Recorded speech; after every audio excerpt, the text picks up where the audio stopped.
Bismillahirrahmanirrahim.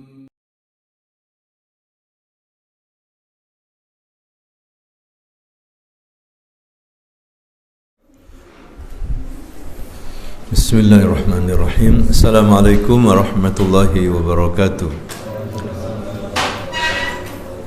Innal hamdalillah nahmaduhu wa nasta'inuhu wa nastaghfiruh wa natubu ilayhi wa na'udzu billahi min shururi anfusina wa sayyiati a'malina. Man yahdihillahu fala mudilla lahu wa man yudlil fala hadiya lahu. Asyhadu an la ilaha illallah وحده لا شريك له وأشهد أن محمدا عبده ورسوله يا أيها الذين آمنوا اتقوا الله حق تقاته ولا تموتن إلا وأنتم مسلمون يا أيها الناس اتقوا ربكم الذي خلقكم من نفس واحدة وخلق منها زوجها وبث منهما رجالا كثيرا ونساء واتقوا الله الذي تساءلون به والأرحام إن الله كان عليكم رقيبا يا أيها الذين آمنوا اتقوا الله وقولوا قولا سديدا يصلح لكم أعمالكم ويغفر لكم ذنوبكم ومن يطع الله ورسوله فقد فاز فوزا عظيما أما بعد فإن أصدق الحديث كتاب الله وخير الهدي هدي محمد صلى الله عليه وسلم وشر الأمور محدثاتها وكل محدثة بدعة وكل بدعة ضلالة وكل ضلالة في النار. إخواني وأخواتي في الله رحمكم الله أوصيكم ونفسي بتقوى الله فقد فاز المتقون. Para jamaah yang dimuliakan Allah Subhanahu wa taala, yang pertama, marilah kita memuji Allah atas segala nikmat yang diberikan kepada kita selama ini, dan juga rahmat-rahmatnya yang turun kepada kita, khususnya pada pagi hari ini, sehingga kita bisa mendatangi masjid guna melaksanakan salat subuh berjamaah. Semoga salat kita ini diterima Allah Subhanahu wa taala. Amin ya rabbal alamin. Dan kita lanjutkan dengan mengkaji tentang sirah sahabat. Semoga kita bisa meneladani sirah mereka, jalan hidup mereka, yang dimana mereka itu merupakan sebaik-baik generasi yang diberikan rekomendasi langsung oleh Rasulullah sallallahu alaihi wasallam. Dan akidah kita tentang mereka dan juga akidah Ahlussunnah wal Jamaah, kita harus mencintai mereka, ya, dan kita harus menyebutkan kebaikan-kebaikan mereka. Tidak boleh kita menyebutkan aib-aib mereka, apalagi mengkritik mereka, ya, karena di saat kita mencintai mereka ini termasuk keimanan. Membenci mereka termasuk kemunafikan, perbuatan yang melampaui batas dan merupakan kezaliman. Hadirin sekalian, orang-orang yang dijamin masuk surga oleh Allah di saat mereka masih hidup, ya, mereka adalah manusia-manusia yang dipilih oleh Allah untuk menemani nabinya dan rasulnya, dan mereka berteman dengan Rasulullah SAW dengan pertemanan yang baik, yang indah. Ya, pertemuan mereka baik-baik, perpisahan mereka juga baik-baik. Ya, inilah yang harus kita idolakan dan kita baca sejarah mereka, termasuk sunnah. Hadirin sekalian, kalau kita berada di atas petunjuk mereka, kita akan selamat. Kalau kita menyelisih mereka, kita akan hancur. Allah Subhanahu wa taala banyak sekali memuji mereka. Ini dasar kita mengidolakan para sahabat-sahabat Nabi. Di saat hari ini banyak orang mengidolakan artis, mengidolakan pemain sepak bola, mengidolakan orang-orang yang tidak jelas, yang belum tentu mereka ini masuk surga. Ya, mereka berhasil dalam duniawi, tapi mereka belum tentu berhasil masalah akhirat. Hadirin sekalian, Padahal akhirat itulah sebetulnya masa depan kita. Ya, masa depan kita. Dan para sahabat mereka adalah orang-orang yang berhasil dalam dunia dan juga di akhirat. Allah Subhanahu wa taala berfirman dalam surah At-Taubah ayat 100, "Was-sabiquna al-awwaluna minal muhajirin wal ansar." Orang-orang pertama kali yang masuk Islam dari kalangan muhajirin dan ansar. "Walladzina tabauhum bi ihsan." Dan juga orang-orang yang mengikuti mereka dengan kebaikan. Radhiyallahu anhum wa radu an.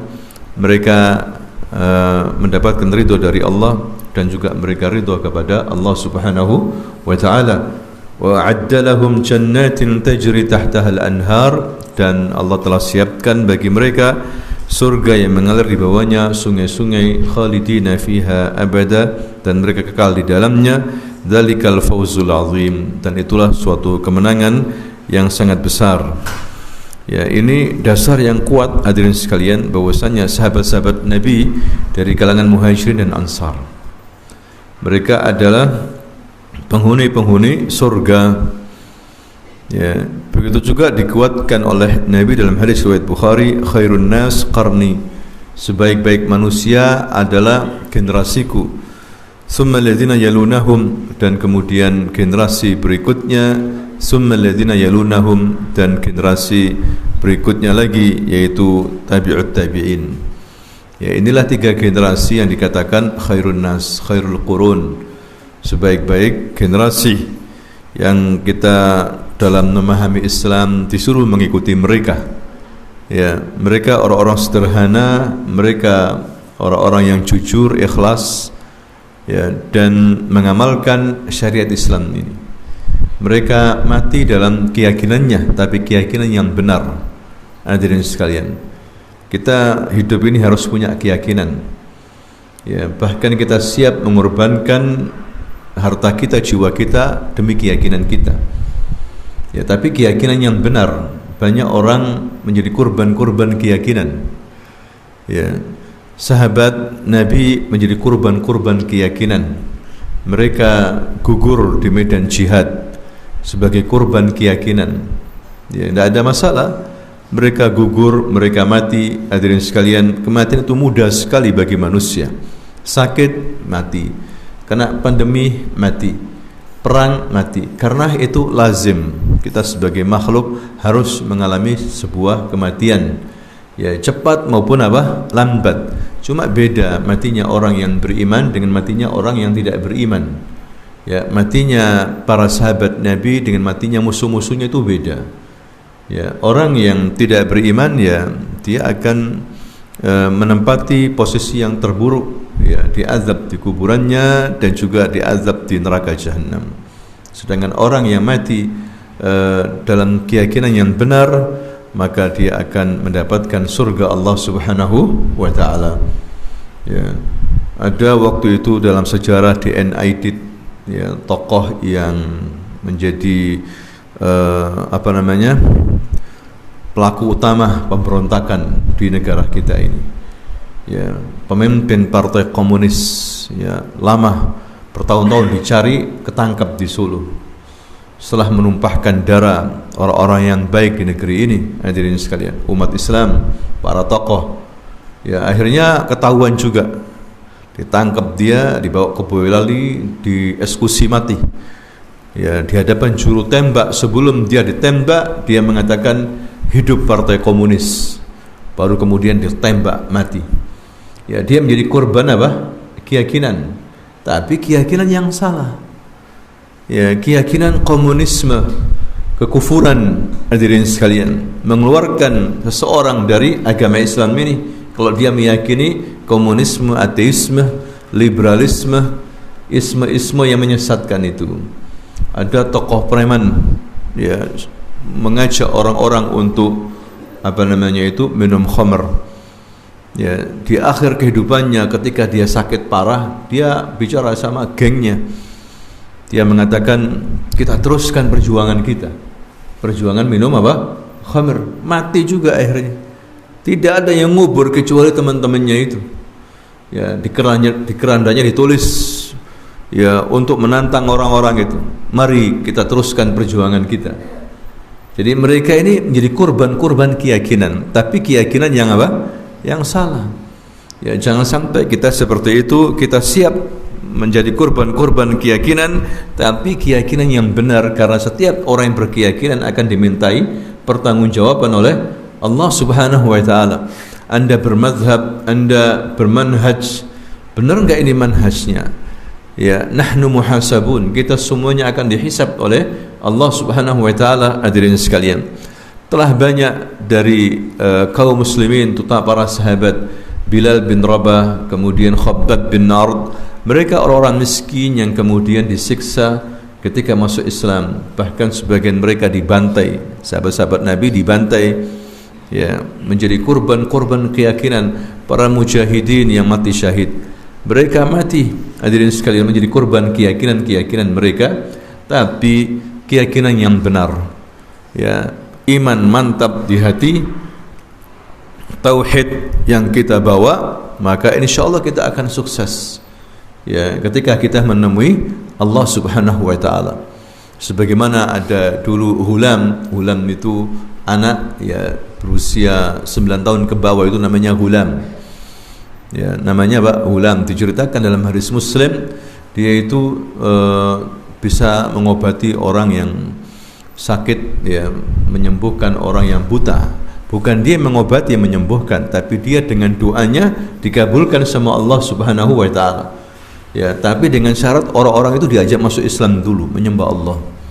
Sampai rajanya itu marah. Rajanya yang memerintahkan rakyatnya untuk menyembah berhala, menyembah dirinya, akhirnya kalah pengaruh. Ya, akhirnya mencoba untuk membunuh anak kecil ini. Tidak bisa, hadirin sekalian. Maka anak kecil mengatakan kepada raja ini, "Wahai raja, kamu tidak bisa membunuh aku. Saya ajari mau kamu supaya bisa membunuh aku. Aku mati." Ya, ya, mudah saja membunuh aku itu. Kumpulkan seluruh rakyatmu dan salib aku. Ya, dulu itu membunuh dengan cara disalib. Kemudian ambil anak panahku ini dari busurnya, maka panah pas jantungku ini. Tapi sebelum mana ucapkan Bismillah Rabbul Ghulam. Ya, dengan nama Allah Tuhannya apa? Ghulam.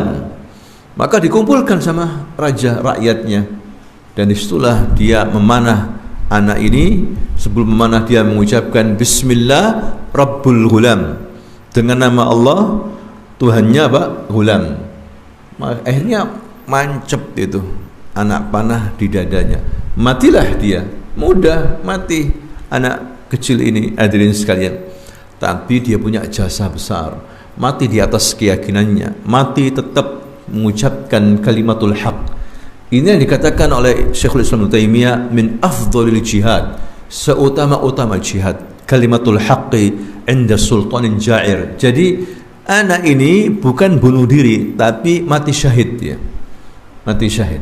Maka komandan raja ini mengatakan, "Wahai baginda raja, inilah hari yang kamu takutkan selama ini. Lihat rakyatmu, mereka beriman dengan Tuhannya Ghulam. Mereka beriman, meninggalkan agamamu." Maka raja gusar, murka, dan mengancam rakyatnya, jika tidak kembali kepada agama nenek moyang, mereka akan dibunuh. Dibikinlah parit, ya, panjang sekali. Kemudian dimasukkan kayu bakar, dinyalakan api, diancam rakyatnya di baris, "Ayo kalian kembali kepada agama semula, keyakinan semula, menyembah berhala, menyembahku, atau kalian tetap pada keyakinan kalian menyembah Tuhannya Ghulam ini, anak ini, dengan resiko kalian harus dibakar hidup-hidup." Mereka tetap pada keyakinannya, dibakar hidup-hidup, hadirin sekalian. Ya, kecuali satu wanita bersama anaknya, takut ibu ini, kasihan anaknya. Tapi juga anak ini tiba-tiba bisa bicara. Bayi yang masih kecil bisa bicara, menguatkan iman ibunya dan mengatakan, "Ya ummah, la takhafi wa la tahzani, inna azabad dunya ahwan min azabil akhirah." Wahai bunda, jangan takut, jangan ragu kamu. Sesungguhnya siksa dunia ini tidak ada artinya, ringan dibandingkan siksa apa? Akhirat. Nyemplung, dibakar hidup-hidup. Hadirin sekalian, mereka menjadi korban-korban keyakinan, tapi keyakinannya benar. Mereka mati syahid, ya, luar biasa. Ini pelajaran bagi kita bahwa kita ini belum diuji sebagaimana mereka diuji, sebagaimana para sahabat-sahabat diuji. Ya, dengan kisah ini turunlah ayat Al-Buruj. Qutila ashabul ukhdud an-nari zatil waqud idhum 'alayha qu'ud wa hum 'ala ma yaf'aluna bil mu'minina syuhud. Ya, itulah ashabul ukhdud. Mereka para pasukan-pasukan itu membikin parit, menyalakan api di parit itu. Kemudian orang-orang yang beriman kepada Allah, orang-orang hanya mengatakan Rabbi Allah, kemudian dibakar hidup-hidup. Bayangkan, salah apa mereka hanya mengatakan Tuhanku Allah, kemudian dibakar hidup-hidup. Tapi itulah hadirin sekalian keyakinan seperti sahabat-sahabat Nabi. Mereka meninggalkan dunia ini dengan husnul khatimah, ya, meninggalkan dunia ini dengan jasa yang besar. Termasuk di antaranya kita akan ceritakan, masih kita lanjutkan kajian kita membahas tentang manusia yang terbaik setelah para nabi, yaitu sahabat Abu Bakar As-Siddiq. Kita akan mengulangi sejenak sebagaimana pada pertemuan yang lalu kita membahasnya panjang lebar. Yang jelas di sini sahabat Abu Bakar As-Siddiq radhiyallahu anhu mempunyai putri juga yang merupakan istri Nabi, Ummul Mukminin Aisyah radhiyallahu anha. Adalah lelaki dewasa yang pertama kali masuk Islam. Ya, dia sangat pionir dalam berdakwah dan juga berdagang. Banyak sekali sahabat-sahabat utama yang masuk Islam karena ajakan dakwah beliau radhiyallahu anhu wa arda, seperti Utsman bin Affan, Sa'ad bin Abi Waqqas, Talha bin Ubaidillah, Abdurrahman bin Auf. Haula sahabatul kiram. Mereka sahabat-sahabat utama yang dijanjikan masuk surga. Itu mereka masuk Islam berkat kepewahan daripada kepandaian daripada dakwah Abu Bakar As-Siddiq. Mereka tujar, para pebisnismen, ya, pengusaha-pengusaha sukses yang diajak masuk Islam oleh Abu Bakar As-Siddiq. Abu Bakar As-Siddiq adalah sahabat yang ahli ibadah, ya, selalu membaca Al-Quran, hatinya lembut. Hadirin sekalian, ketika membaca Quran banyak menangis, ya, sahabat yang selalu diajak musyawarah oleh Rasulullah sallallahu alaihi wasallam, diajak untuk hijrah ke Madinah, dan juga pewaris, ya, khalifah. Ya, dialah khalifah pertama dalam sejarah Islam, ya, setelah wafatnya Rasulullah sallallahu alaihi wasallam. Ya, dan seorang yang dijamin masuk surga oleh Allah di saat masih hidup. Ya, dia termasuk yang memberikan fatwa dari kalangan para sahabat dan juga dimakamkan di sisi Nabi sallallahu alaihi wasallam. Ini keutamaan yang luar biasa. Kecuali beberapa orang yang hasad, iri, dengki dari kalangan orang-orang Syiah yang tidak suka dengan maqam daripada Abu Bakar As-Siddiq ini.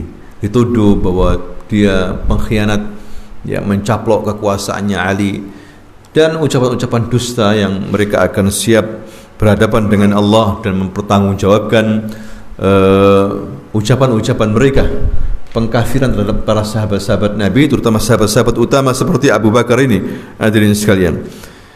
Dan Abu Bakar As-Siddiq, hadirin sekalian, meninggal dunia dalam keadaan dia sakit.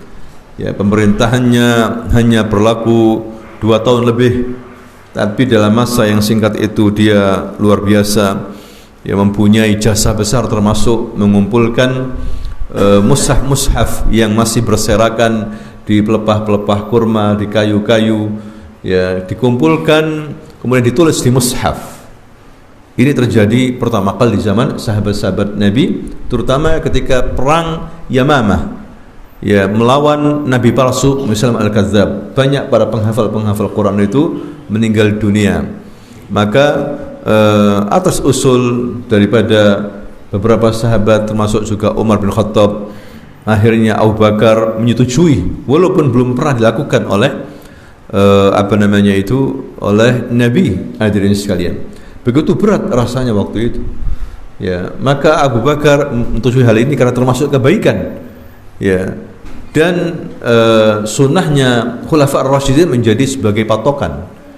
Hadirin sekalian, sebagaimana Nabi SAW bersabda, "Alaikum bisunnati wa sunnah khulafa ar-rasyidin al-mahdiyyin." Hendaklah kalian pegang teguh sunnahku dan juga sunnah-sunnah daripada khulafa ar-rasyidin yang mereka diberikan petunjuk oleh Allah Subhanahu wa taala. Maka Abu Bakar memanggil Zaid bin Thabit, seorang penghafal Al-Quran, seorang penulis wahyu di masa Nabi, ya, dipanggil oleh Abu Bakar untuk melakukan hal ini.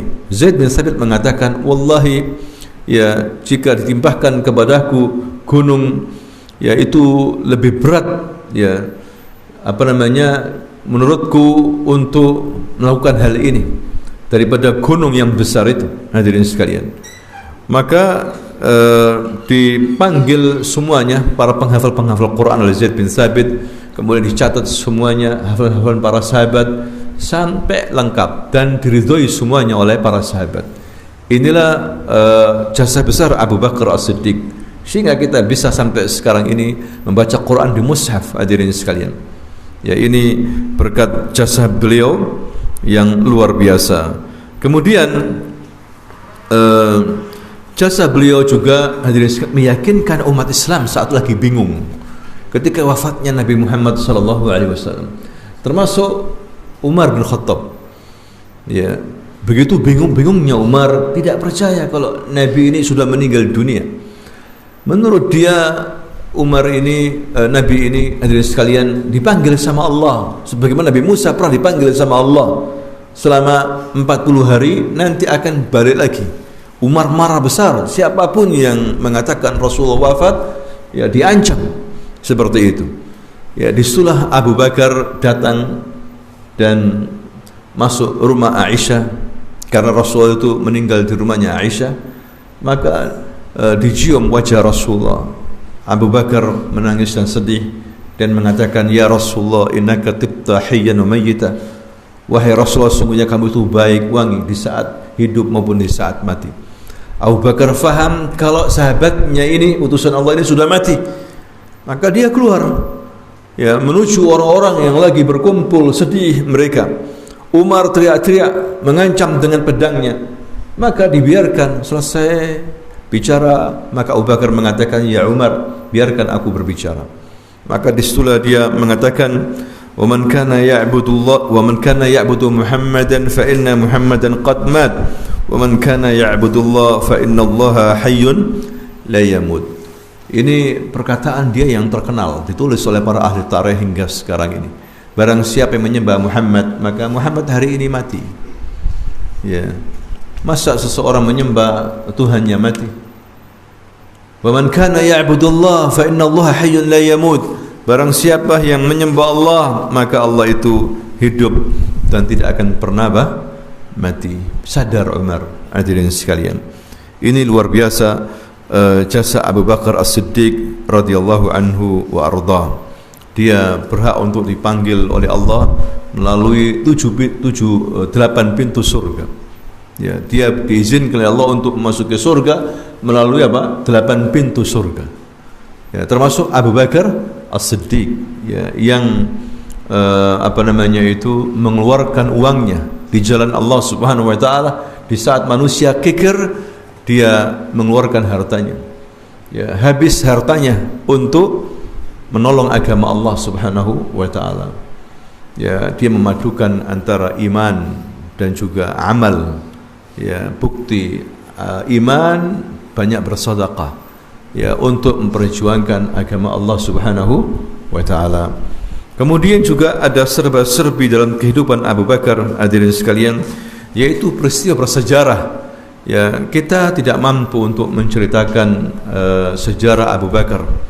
Perlu buku berjilid-jilid, perlu berhari-hari, ya, mungkin berbulan-bulan. Tokoh ini luar biasa sekali. Semua para ulama angkat tangan, tidak mampu kecuali menulis sebagian kecil daripada Abu Bakar As-Siddiq perjuangannya. Ya, tidak mampu, hadirin sekalian. Tokoh ini terlalu besar, ya, perjuangannya, jasanya terhadap agama ini. Di antara ringkasannya, peristiwa bersejarah adalah pengiriman pasukan Usama bin Zaid ke Syam. Ya, Usama bin Zaid. Usama ini, hadirin sekalian,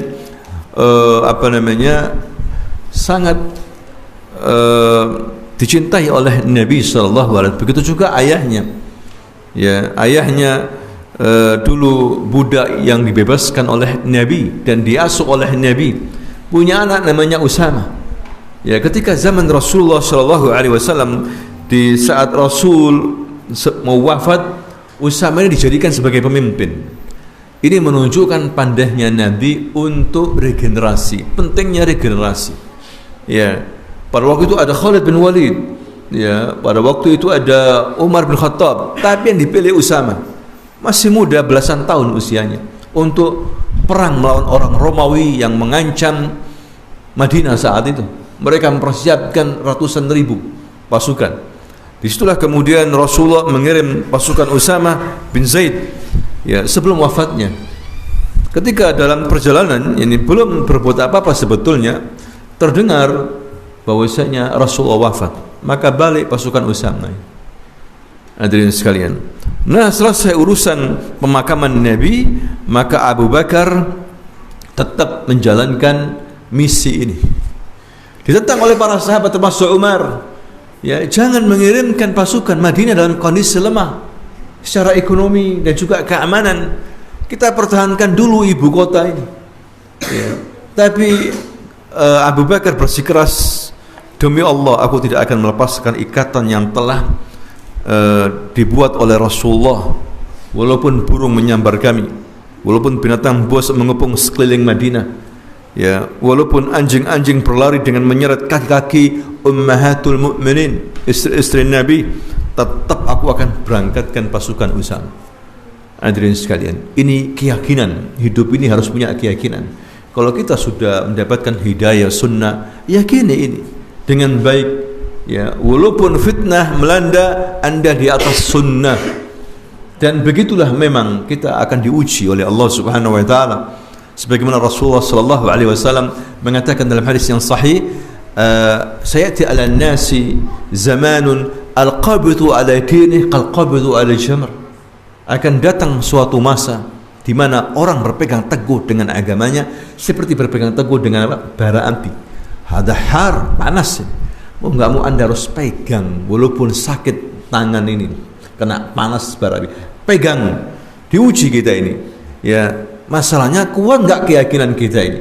Terkadang orang menyimpang, mengalami futur. Futur itu kemalasan, futur itu keputusasaan. Ya, enggak kuat. Ya, maka kita bisa belajar dari sahabat-sahabat Nabi. Ya, Abu Bakar seperti gunung, hadirin sekalian. Bahkan lebih daripada gunung. Enggak peduli. Dia tetap menjalankan misi Rasulullah sallallahu alaihi wasallam walaupun Madinah lemah menurut para sahabat. Ternyata perintah Abu Bakar ini banyak manfaatnya, hadirin sekalian. Ketika pasukan militer ini diberangkatkan oleh Abu Bakar As-Siddiq radhiyallahu anhu wa arda, maka banyak manfaatnya. Jadi setiap kabilah-kabilah, suku, tempat-tempat yang dilalui oleh pasukan ini gemetar semuanya. Ya, jadi menunjukkan Islam ini kuat. Menunjukkan Islam ini kuat, dan ada orang-orang yang mau memberontak, takut mereka. Ternyata punya pasukan besar. Bayangkan umat Islam. Nah, ini akhirnya alhamdulillah membuat runtuh semangat musuh orang-orang Romawi. Walaupun Madinah satu negeri kecil, tapi menyongsong mereka di Romawi sana, di Syam sana. Bayangkan, tidak sampai orang Romawi datang ke Madinah, justru dilawan oleh para sahabat-sahabat Nabi. Ini menunjukkan keberanian mereka. Karena hadirin sekalian, dalam agama Islam ini doktrin yang mengajarkan kita keberanian dan kemerdekaan sebetulnya. Ya, bukan kita dipenjara ketika meluk agama Islam. Tidak. Kita dimerdekakan kita ini. Dan kita diajari keberanian. Kalau masuk Islam, kita ini meyakini Islam sebagai agama, Allah sebagai Rabb, takut berarti kita ini kurang ilmunya, imannya kurang kita ini. Karena dalam Islam ini mengajarkan keberanian dan apa? Kemerdekaan. Berani-berani. Nanti kita akan baca tentang Khalifah Umar bin Khattab, bagaimana dia waktu itu diundang, ya, agar utusannya itu menemui Raja Persia, ya, maka Umar mengutus Mughirah bin Syu'bah, sahabat yang sederhana tapi berani. Katanya Umar, wahai Mughirah, jangan rubah pakaianmu, biasa aja sudah. Jangan rubah tungganganmu, naik khimar sudah, tidak ada masalah. Ya, jangan rubah. Kamu akan menghadapi tokoh Persia yang penuh dengan kekayaan emas dan perak, negeri besar Persia. Maka diutus ke sana dan dia hanya menaiki khimar, keledai. Padahal orang Persia sudah menyiapkan penyambutan. Dipikir oleh mereka yang datang ini rombongan besar. Ternyata satu orang dengan pedangnya, ya, disambut dengan permadani, dirobek-robek itu namanya permadani, karpet-karpet itu, bantal-bantalnya, hampir dia dibantai oleh pengawal-pengawal kerajaan. Tapi komandannya mengatakan jangan, biarkan dia mau apa ini. Kita butuh dia ini. Dia yang kita undang. Betul hadirin sekalian. Sampai masuk ke istananya. Ya, tidak ada artinya bagi dia. Semua barang-barang mewah ini. Kemudian komandannya itu mengatakan, ya fulan, kamu utusannya kaum muslimin? Iya. Tanyakan kepada orang-orangmu di sana, pemimpinmu itu, mau apa kalian datang ke sini? Mau apa orang Arab datang ke sini? Apakah mereka kurang makan? Tidak ada makanan mereka. Kalau masalah ini nggak ada masalah, kita akan kasih kalian makanan. Kita cukup makanan banyak sudah. Atau kalian ke sini nggak punya baju? Ya, nggak punya baju. Kita akan kasih baju. Ya, kalau masalah harta nggak ada masalah. Udah nggak usah ke sini, pulang kalian ke sana, ke Arab sana. Didengarkan sama Mughirah bin Syu'bah. Sampai selesai diizinkan dia bicara. Wahai baginda, ya, saya dan kita umat Islam datang ke sini ini bukan karena nggak punya makan. Kita cukup makan, alhamdulillah. Kita punya kurma, ya, binatang ternak. Ya, kita juga punya baju bukan karena nggak punya baju. Kita datang ke sini, pasukan kita sudah di perbatasan itu, menunggu siap untuk mengancam kalian. Kita datang ke sini tujuannya untuk memerdekakan kalian. Lihat di sini. Untuk memerdekakan kalian. Karena ini kalian masih dijajah. Dijajah bukan dijajah tentara, dijajah hawa nafsu. Orang sejatinya ditawan hawa nafsunya. Hadirin sekalian. Kalau ditawan di penjara, jiwa badannya di penjara, nggak ada masalah. Imannya masih hidup. Makanya ketika Syekhul Islam Ibnu Taimiyah di penjara, di Mesir di penjara, di Suriah juga di penjara, sampai mati di penjara, bukanlah hakikat dia di penjara. Bahkan dia mengatakan, ketika mereka menjarakanku, bagiku penjara ini apa? Bagiku penjara ini adalah uzlah, yakni banyak mendekatkan diri kepada Allah. Justru banyak berzikir. Mereka mau apa sama aku? Mau membunuhku, aku anggap pembunuhanku ini mati syahid. Mau mengusirku, aku ketika diusir rehlah wisata. Hadirin sekalian, tidak bisa mereka menjarakanku. Berarti hakikat orang di penjara itu, di penjara bahwa nafsunya belum merdeka. Makanya siapa namanya ini, Mughirah bin Syu'bah, hadirin sekalian, maka dia mengatakan seperti itu. Ya, aku akan merdekakan kalian dari penyembahan raja-raja, karena rakyatmu itu menyembah raja-raja. Ya, yang berat disembah itu Allah. Aku akan merdekakan kalian dari kezaliman-kezaliman agama menuju keadilan Islam. Aku akan merdekakan kalian dari sempitnya dunia menuju luasnya akhirat. Lihat orang kayak gini, kagum semuanya, hadirin sekalian. Orangnya sederhana tapi imannya kokoh seperti gunung, nggak takut di hadapannya kemewahan, besarnya pasukan. Ini kelas daripada sahabat-sahabat Nabi. Kalau kita digertak sedikit wis gemetar kita ini. Ya, lihat para sahabat luar biasa. Nah, termasuk di antaranya Abu Bakar As-Siddiq, dia seorang yang kokoh. Ya, ditentang oleh para sahabat, tetap dia memberangkatkan pasukan Usama, dan Umar akhirnya setuju sosok Abu Bakar orang yang kuat, tegas. Ya, right man, right place katanya orang sekarang. Ya, orang yang tepat pada posisi yang tepat. Dia sebagai khalifah bekerja baik sebagai khalifah, hadirin sekalian. Kemudian yang kedua, dia selama pemerintahannya itu yang singkat melawan orang-orang yang murtad dan ingkar zakat, tidak mau membayar apa? Zakat. Ya. Jadi memang dia sibuk 1,5 tahun ini banyak orang murtad.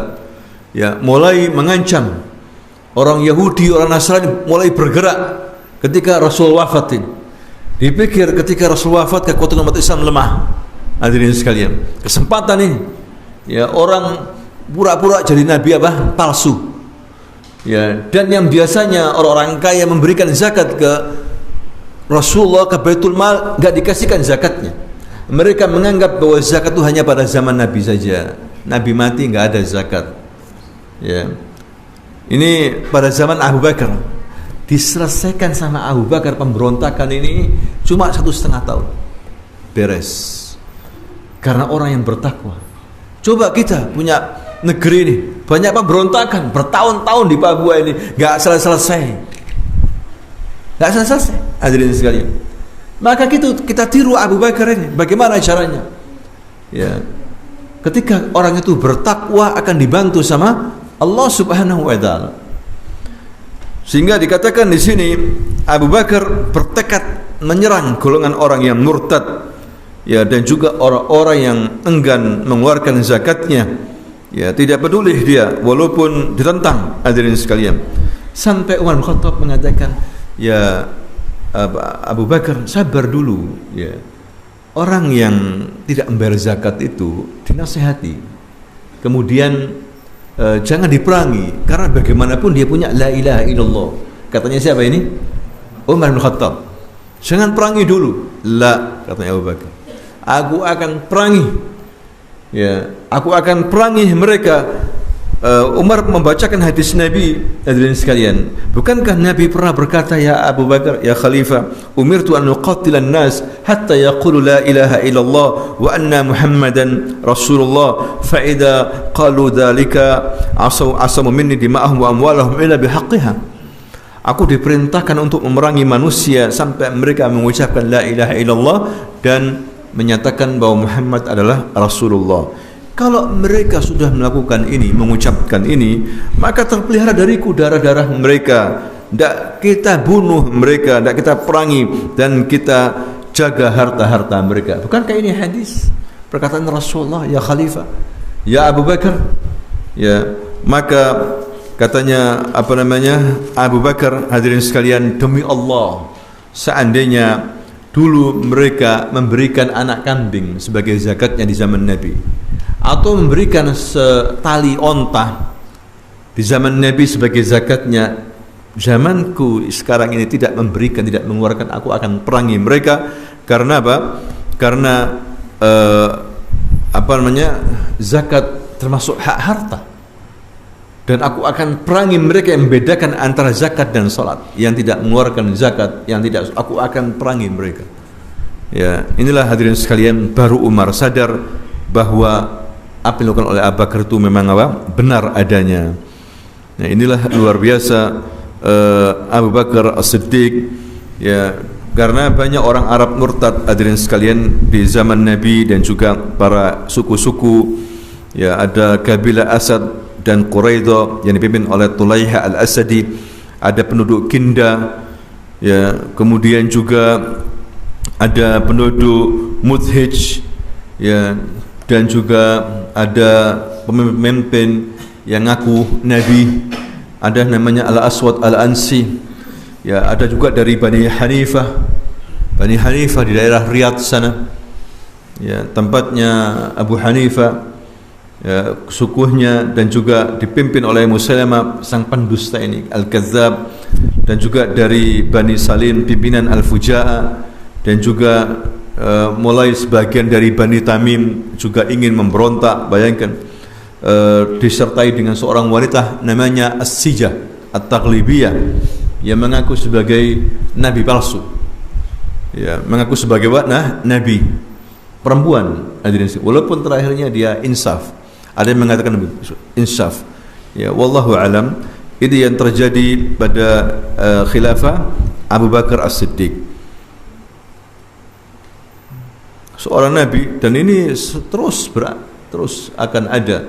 Kata Nabi, akan muncul dari umatku salasuna kazzabun, 30 orang mendustakan dirinya dan dia mengaku sebagai apa? Nabi. Di Indonesia pernah itu ada perempuan namanya Lia Eden. Ya, kemudian dia mati. Sekarang mati, dihukum beberapa tahun, beberapa kali dihukum di penjara juga, akhirnya mati. Bikin kerajaan begitu. Ya, diilhami ketika dia di Bogor masuk gua gitu. Kemudian diilhami dia dapat wahyu. Mengaku Nabi, menyatakan dirinya Nabi dan juga menyatakan dirinya juga Imam Mahdi. Ya, mengaku seperti itu. Ya, ditanya oleh polisinya di penjara, kamu mengaku sebagai Nabi, mengaku sebagai malaikat Jibril, pernah bertemu dengan Nabi Muhammad, wahai malaikat Jibril? Dikatakan seperti itu. Hadirin sekalian, ini pendusta akhirnya binasa, ya, sebagaimana pada zaman Abu Bakar As-Siddiq radhiyallahu anhu wa arda. Nah, pada zaman Abu Bakar As-Siddiq ini, hadirin sekalian, dimulai pengiriman pasukan militer. Ya, dimulai pengiriman militer ke Syam terutama, ya, ke Syam dan juga ke Irak dan juga ke Bahrain. Misalnya ada pemimpin Amr bin As, ya, ada juga Ala bin Al-Hadrami, kemudian dan pemimpin-pemimpin yang lainnya, sambil dikirimi surat dari Abu Bakar agar disampaikan kepada pemimpin-pemimpin negeri-negeri itu. Di antara isi suratnya dikatakan di sini terjemahannya, hadirin sekalian, Bismillahirrahmanirrahim. Lihat ini suratnya Abu Bakar As-Siddiq. Bismillahirrahmanirrahim, dari Abu Bakar Khalifah Rasulullah. Ya, kepada siapa saja yang menerima suratku ini, baik anda dari kalangan awam maupun kalangan yang punya kedudukan dan tetap pada keislamannya maupun yang telah mencabut keislamannya. Dikatakan keselamatan bagi siapa saja yang mengikuti hidayah serta tidak kembali kepada kesesatan dan hawa nafsu setelah mendapatkannya. Jadi keselamatan orang yang mengikuti hidayah, tidak mengikuti hawa nafsu. Ya, karena orang yang mengikuti hawa nafsu ini sesat, hadirin sekalian, menjadikan hawa nafsunya sebagai petunjuknya. Bahkan diumpamakan oleh Allah, orang yang mengikuti hawa nafsu ini seperti anjing. Seperti apa? Seperti anjing, dihinakan oleh Allah Subhanahu wa taala. Anjing itu binatang bodoh sebetulnya, walaupun dikatakan cerdas. Ya, karena dia makan bangkai, walaupun dikasih daging yang segar, dia lebih milih apa? Bangkai. Dia selalu mencium pantatnya, tidak mencium badannya yang lain. Bayangkan, yang kotor-kotor seperti itu. Dan ada hukum-hukum sendiri masalah anjing. Ya, selalu dia haus makanan, ya, selalu dia tamak terhadap makanan. Makanya orang yang mengikuti hawa nafsu ini disamakan dengan anjing. Makanya dia akan sesat, ya. Kalau orang tidak bisa menaklukkan hawa nafsunya, ini berbahaya, ya. Orang yang bisa menaklukkan hawa nafsunya, maka hawa nafsunya ini menjadi nafsul mutmainnah, menjadi tenang karena bisa ditaklukkan. Ya, inilah orang-orang beruntung. Orang yang tidak bisa menaklukkan hawa nafsunya, maka ini orang yang sesat, katanya Abu Bakar As-Siddiq. Sungguh aku memuji Allah untuk kalian. Tidak ada ilah yang patut disembah melainkan Allah. Ya, di sini la ilaha illallah. Dakwah tauhid ini penting, barokah, hadirin sekalian. Manhaj, ya, dakwah para nabi mendahulukan tauhid. Jangan lupa mengajak orang untuk selalu bertauhid. Dalam setiap khutbah, ya, para dai harus peduli sama ini. Karena terjadinya kehinaan pada umat Islam saat ini, pemahaman masalah tauhid, masalah akidah lemah. Ya, umat Islam mengalami masa-masa pahit hari ini. Ya, musuh-musuh kuat. Ya, kemudian lemahnya bersih umat Islam karena pemahaman masalah tauhid, masalah akidah lemah. Hadirin sekalian, lihat Abu Bakar di sini mengucapkan la ilaha illallah, tidak ada ilah yang patut disembah secara benar kecuali Allah, dan aku bersaksi bahwa tidak ada ilah yang berhak diibadahi melainkan Allah yang Maha Esa, yang tidak ada sekutu baginya. Aku juga bersaksi bahwa Muhammad adalah hamba dan rasulnya. Lihat di sini dia mengatakan Muhammad Abdullah wa Rasul, tidak berlebihan seperti orang sekarang. Muhammad nur fauqa nur, Muhammad anta badrun wa anta qamar. Ya, padahal Nabi kan melarang yang demikian ini. Ketika ada orang datang, banyak utusan datang, ya salut terhadap umat Islam, orang-orang banyak jadi mu'allaf. Orang belum belajar menemui Nabi dengan mengatakan ya khairuna ya ibnu khairina wa ya sayyidina wa ibnu sayyidina, wahai orang yang paling baik di antara kami, wahai anak dari orang yang terbaik di antara kami, wahai tuan kami, pemimpin kami, wahai anak daripada pemimpin kami. Nabi marah, tersinggung. Apa-apaan ini, katanya. Kenapa seperti ini memanggil aku? Kalian telah digoda oleh syaitan, membantu syaitan ini. Jangan mengatakan seperti itu. Ucapkan aku ini, tentang aku ini Abdullah dan Rasulnya. Cukup Abdullah wa Rasul, gak usah berlebihan. Anta nurun fauqa nur, yang dibaca itu saja. Hadirin sekalian, lihat Abu Bakar di sini mengatakan aku bersaksi Muhammad adalah hamba Allah dan Rasulnya. Kita mengakui kebenaran yang dibawa beliau. Kita mengakui kebenaran yang dibawa beliau, bahwa yang dibawa beliau itu hak, risalah minallah. Apa yang diucapkan itu hak, dan kami mengkafirkan setelah memerangi yang enggan untuk menerimanya. Tegas, ini pemimpin. Kami akan perangi dan kami akan kafirkan orang-orang yang tidak mau menerima risalah Nabi. Hadirin sekalian, makanya termasuk di antara perkara-perkara yang dikafirkan, orang itu keluar daripada keislaman kalau dia tidak mau menerima risalah Nabi. Ya. Amma ba'du, kemudian Allah mengutus Nabi Muhammad dari sisinya kepada makhluk-makhluknya dengan sebenar-benarnya, sebagai membawa kabar gembira dan pemberi peringatan, sebagai penyuruh kepada agama Allah dengan izinnya, dan sebagai cahaya yang menerangi, agar dia Muhammad memberi peringatan kepada orang-orang yang hidup hatinya, dan agar pasti ketapan azab terhadap orang-orang kafir. Ini tegas kalimat ini, hadirin sekalian, surat yang ditulis oleh Abu Bakar. Sungguh Allah memberikan petunjuk dengan kebenaran bagi siapa yang menerimanya, dan Rasulullah menindak orang yang berpaling darinya sampai mereka kembali kepada Islam dengan sukarela ataupun terpaksa. Kemudian Allah mewafatkan Rasulnya setelah selesai melaksanakan perintahnya, memberikan nasihat kepada umatnya, dan menuntaskan kewajiban beliau. Allah menerangkan ketentuannya itu kepada beliau dan kaum muslimin dalam Al-Quran, wahyu yang diturunkan kepada beliau. Allah berfirman, innaka mayyitun wa innahum mayyitun. Artinya diterangkan sama Abu Bakar bahwa Rasulullah itu sudah menyampaikan semuanya, tidak ada yang ditinggalkan. Karena Rasul orang yang amin, yang menjaga amanah.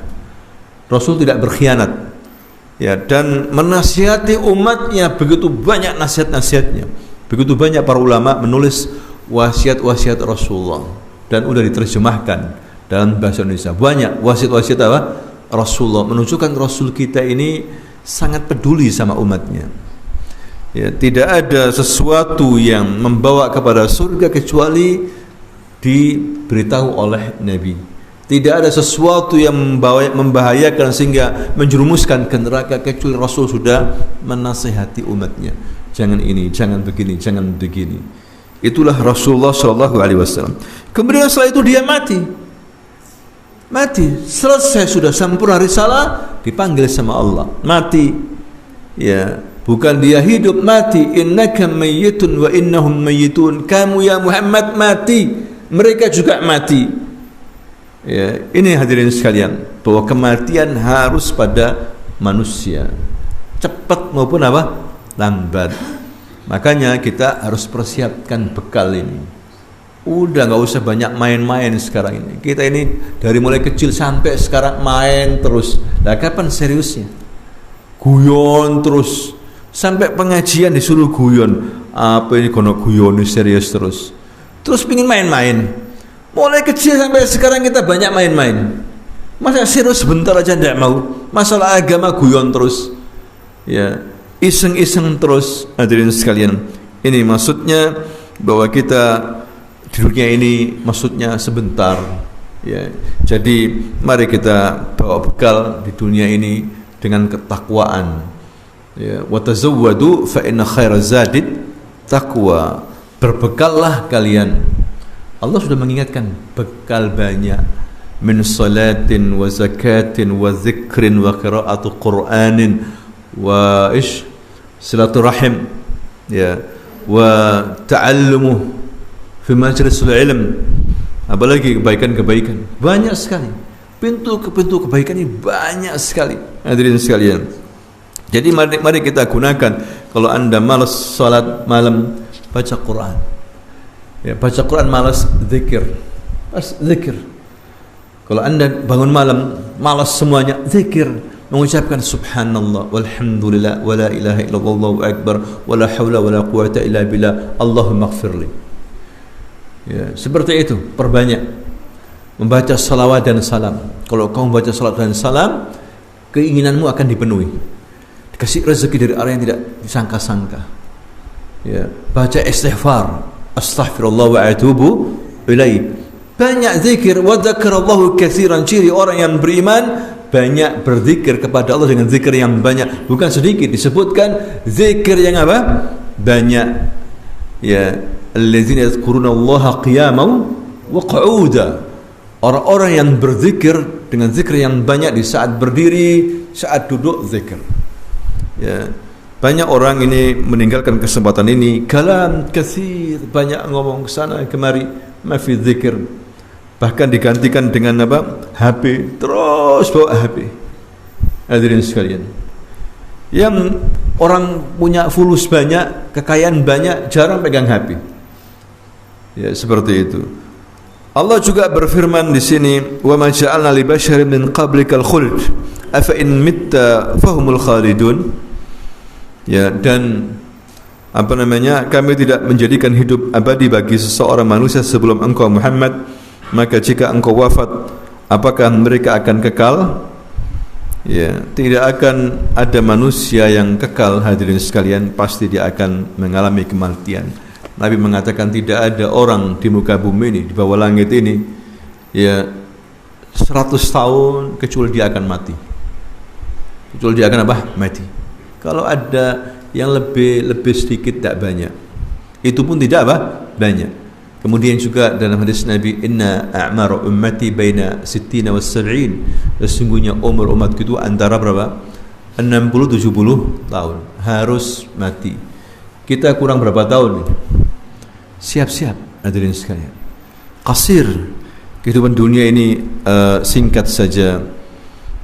Maka hendaklah kita banyak bekal. Diingatkan terus oleh Nabi dan juga oleh para sahabatnya. Begitu juga oleh Abu Bakar mengirim surat ini. Jangan sombong manusia, jangan sombong, akan mati juga.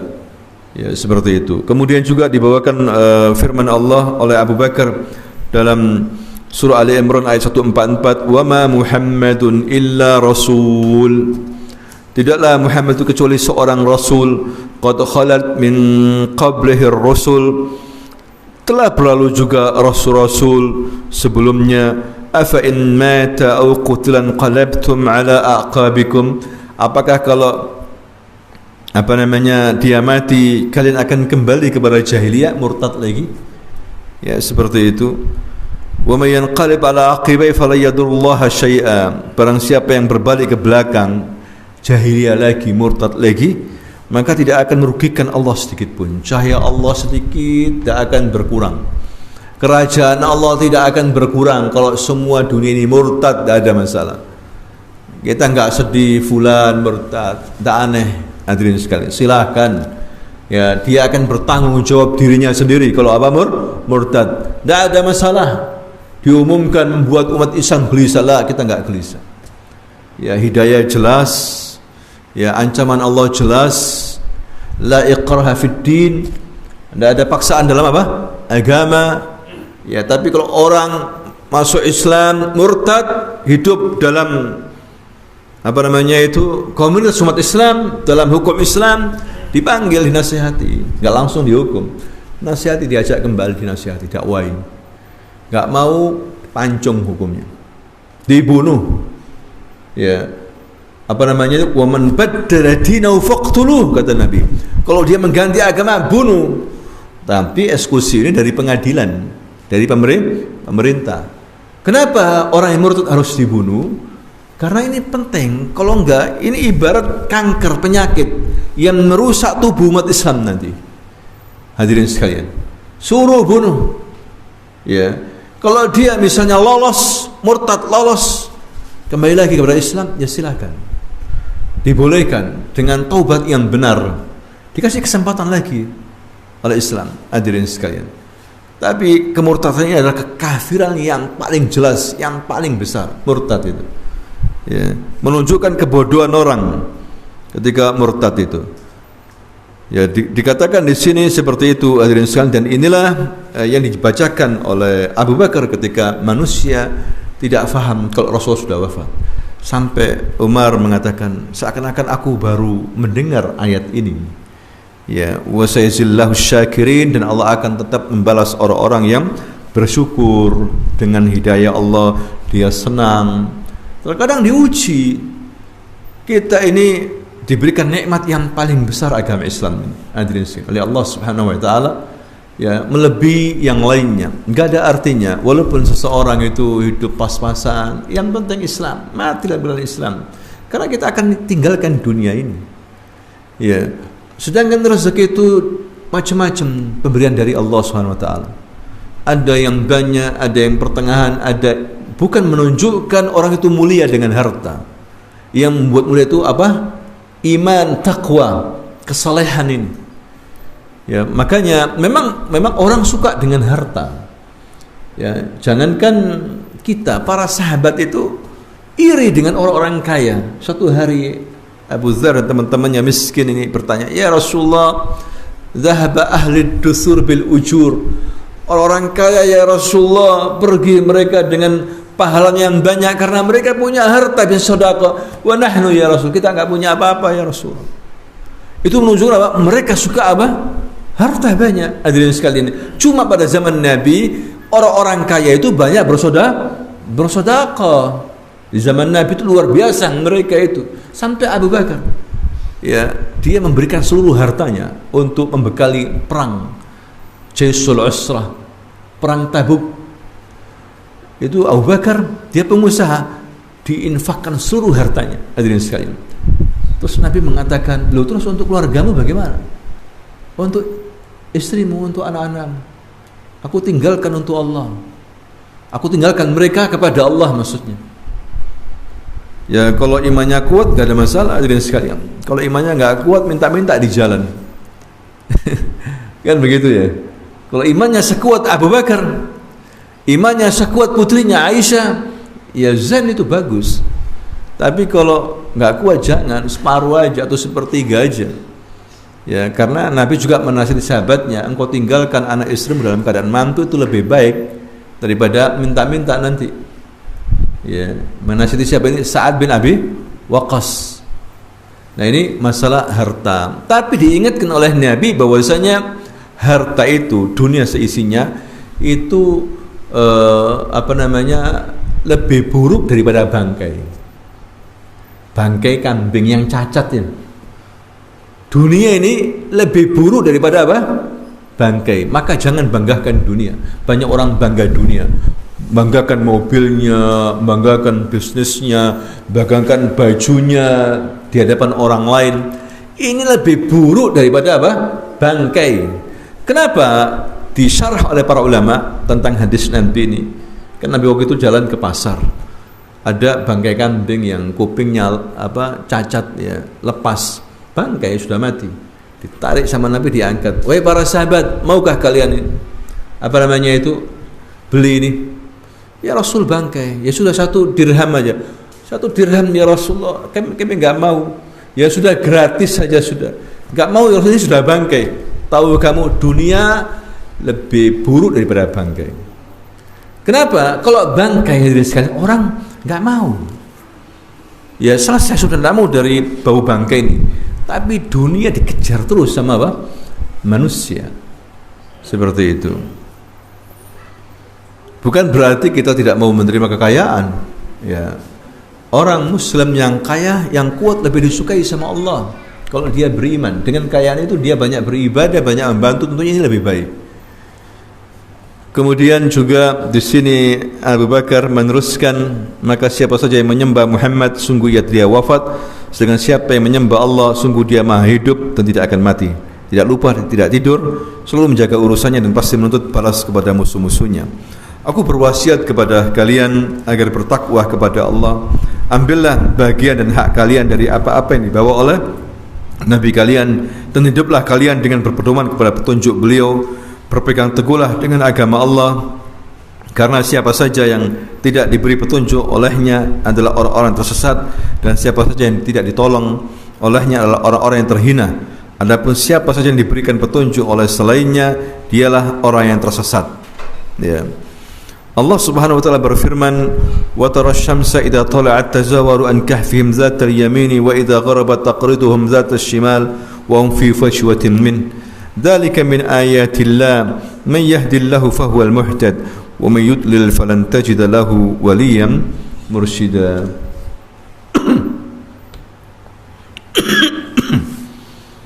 Dikatakan di sini, dicantumkan di nukil Abu Bakar ayat dari surah Al-Kahfi yang artinya, dan engkau akan melihat matahari ketika terbit condong dari gua mereka ke sebelah kanan.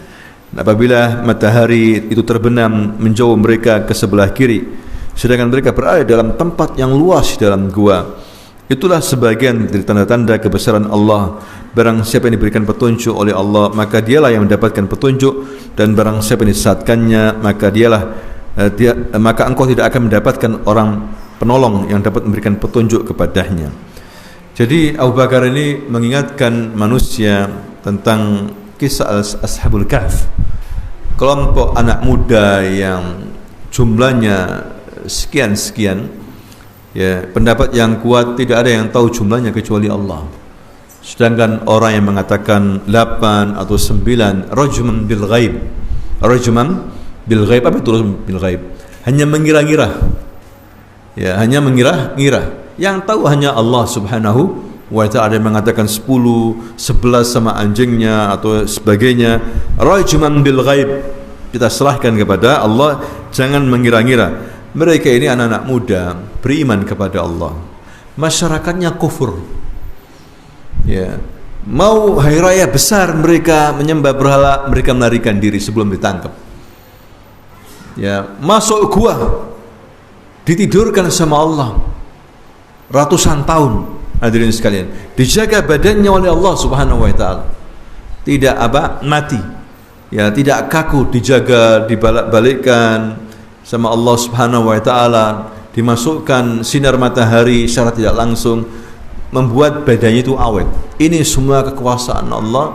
Kalau Allah berikan petunjuk, ya tidak ada yang bisa merubah, walaupun resikonya besar. Seperti Ashabul Kahfi, ya, mereka orang-orang yang beriman, anak-anak muda, fata muda, tapi pemuda yang beriman mengalahkan orang-orang tua. Hadirin sekalian, karena mereka sudah dikasih petunjuk oleh Allah. Barang siapa dikasih petunjuk, tidak ada yang bisa menyesatkan.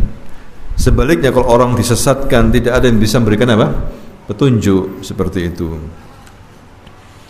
Kemudian tidak ada satu amalan pun yang diterima sehingga seorang mengikuti petunjuk agamanya, dan tanpa keimanan tidak ada yang satu amalan yang wajib atau sunnah yang akan diterima. Jadi percuma kalau seorang beriman tanpa petunjuk, tanpa agama, tidak diterima sama Allah Subhanahu wa ta'ala. Ya, beramal itu sesuai dengan petunjuk. Ya, ini menunjukkan kita hati-hati zaman sekarang ini, hadirin sekalian. Jangan seperti orang awam hanya beramal tapi tidak ada dasarnya, tidak ada petunjuknya. Buat apa? Tertolak nanti. Ya, jadi agama ini tidak boleh asal-asalan. Oleh karena itu diutus Nabi Muhammad sallallahu alaihi wasallam mengajarkan manusia bagaimana cara sholat, bagaimana cara puasa, ibadah. Ya, tidak boleh asal-asalan. Ya, apa kata nenek moyang, apa kata kiai, la, harus ada dasar dari Al-Quran dan apa? Hadis. Ini agama. Ya, tidak boleh asal-asalan, maka ditolak oleh Nabi, oleh Allah Subhanahu wa taala.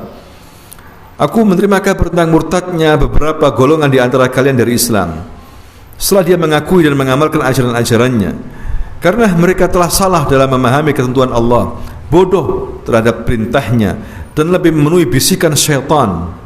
Padahal Allah SWT berfirman, وَإِذْ قُلْنَا لِلْمَلَائِكَةِ اسْجُدُوا لِآدَمَ فَسَجَدُوا إِلَّا إِبْلِيسَ كَانَ مِنَ الْجِنِّ فَفَسَقَ عَنْ أَمْرِ رَبِّهِ أَفَتَتَّخِذُونَهُ وَذُرِّيَّتَهُ أَوْلِيَاءَ مِنْ دُونِي وَهُمْ لَكُمْ عَدُوٌّ بِئْسَ لِلظَّالِمِينَ بَدَلًا. Jadi diingatkan oleh Abu Bakar dalam surat ini, aku mendengar bahwa beberapa di antara kalian murtad.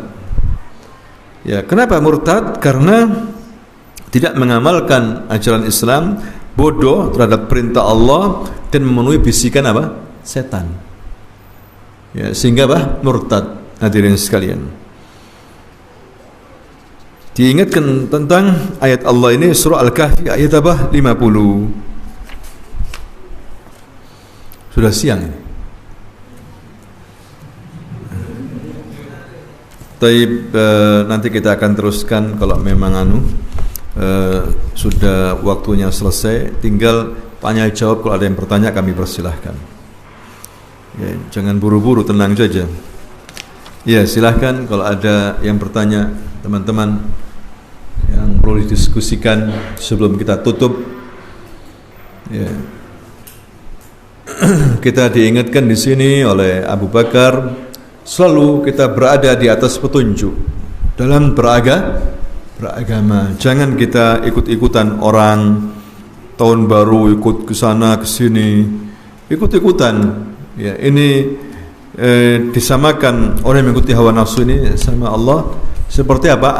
Anjing, seperti itu. Ini ada pertanyaan orang awam melihat orang bertakwa itu banyak larangannya seperti terjajah. Sedangkan kata para sahabat berkeyakinan kuat, merekalah orang yang terjajah. Bagaimana kita punya keyakinan sekuat para sahabat agar tidak termakan syubhat yang diyakini orang-orang umum? Ya, hadirin sekalian, kita disuruh tetap banyak belajar. Anda, saya banyak belajar. Kalau tidak, kita akan termakan syubhat-syubhat. Ya. Kita juga disuruh baca. Anda beli buku baca, saya juga beli buku baca juga.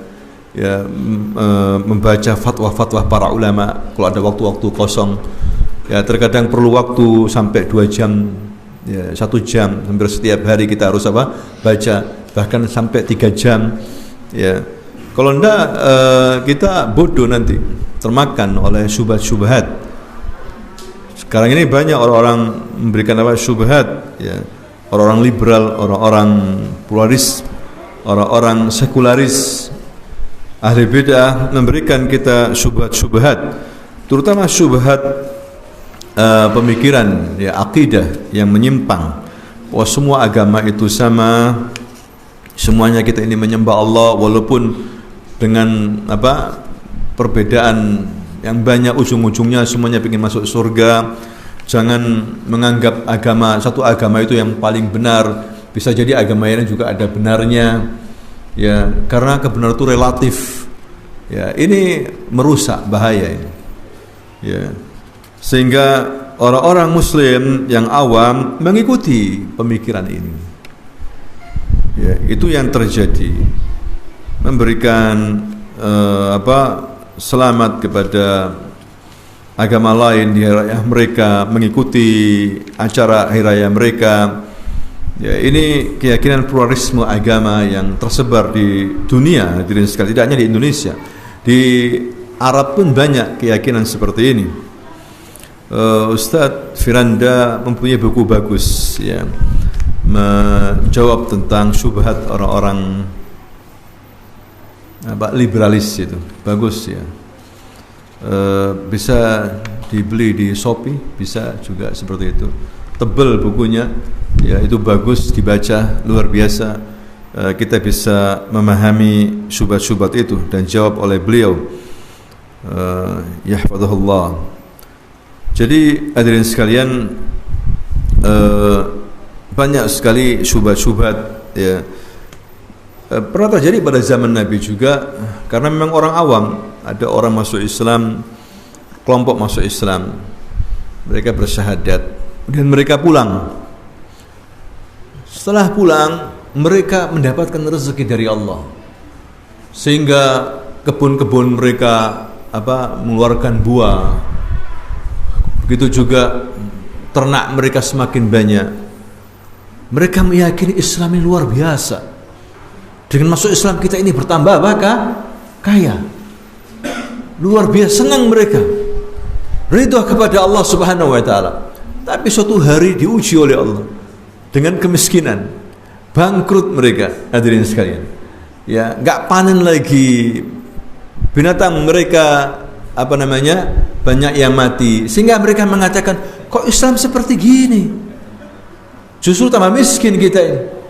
Akhirnya mereka keluar dari agama Islam. Kok tambah miskin kita ini masuk Islam?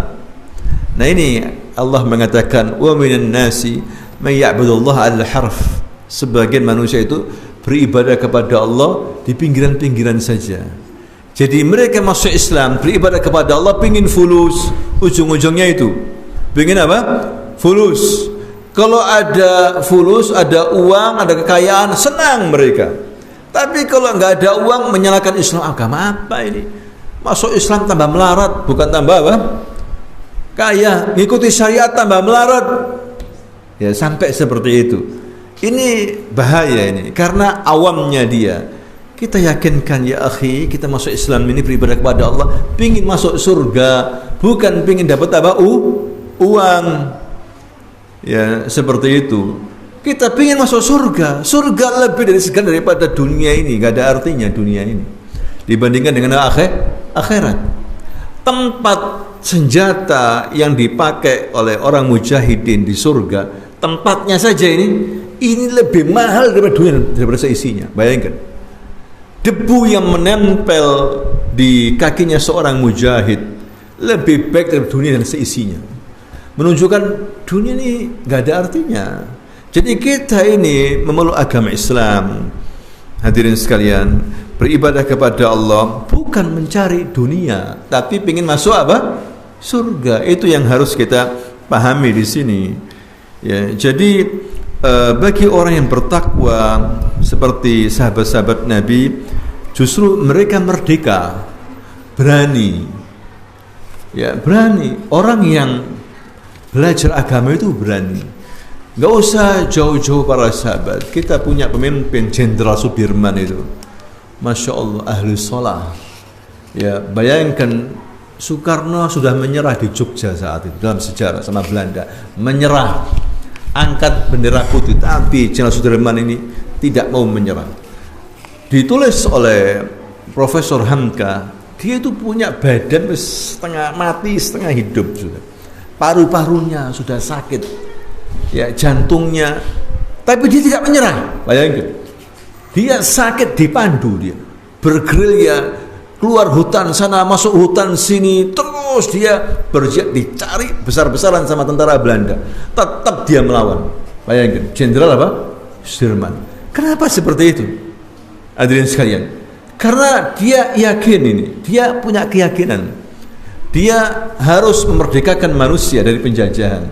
Dia dia yakin tentang agama Islam ini. Ya, sampai menang. Ya, baru kemudian dia mati. Bayangkan, sakit parah, tetap berjuang. Kalau orang sekarang mungkin putus asa, istilahnya saja sudah, saya mundur dulu. Lah, dia berjuang. Bayangkan, masuk hutan belantara, keluar lagi, masuk hutan, sembunyi, terus berjuang mengomando pasukannya. Ini baru pemimpin, hadirin sekalian, luar biasa.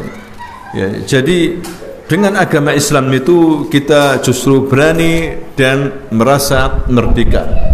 Ya, sedangkan orang-orang yang hakikat tertawan itu ditawan oleh hawa nafsunya. Ya, jadi mereka terjajah sebetulnya.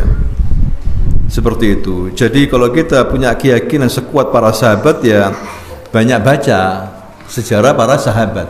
Indah enak begitu. Jadi kita punya kekuatan jiwa. Bacalah sejarah mereka. Kita terapkan sedikit demi sedikit, enggak langsung apa yang ada pada sahabat-sahabat Nabi, hadirin sekalian. Makanya kata Syekhul Islam Ibnu Taimiyah, banyak-banyak baca sejarah para sahabat. Anda akan banyak belajar hal tentang kehidupan ini. Masa sulit, masa susah, ya ketika ada fitnah, Anda bisa mengontrol jiwa dan selamat. Seperti itu. Paham ya? Iya. Taib, sampai di sini mudah-mudahan hadirin sekalian bermanfaat. Kita akan lanjutkan pada kajian berikutnya dari sisa kehidupan seorang yang luar biasa terbaik setelah para nabi, yaitu Abu Bakar As-Siddiq. Banyak hal yang kita bicarakan tentang masa pemerintahan beliau yang bisa kita ambil sebagai manfaat. Belum lagi wasiat-wasiat beliau, nasihat-nasihat beliau yang luar biasa. Subhanakallahumma wa bihamdika asyhadu an la ilaha illa anta astaghfiruka wa atubu ilaik. Assalamualaikum warahmatullahi wabarakatuh.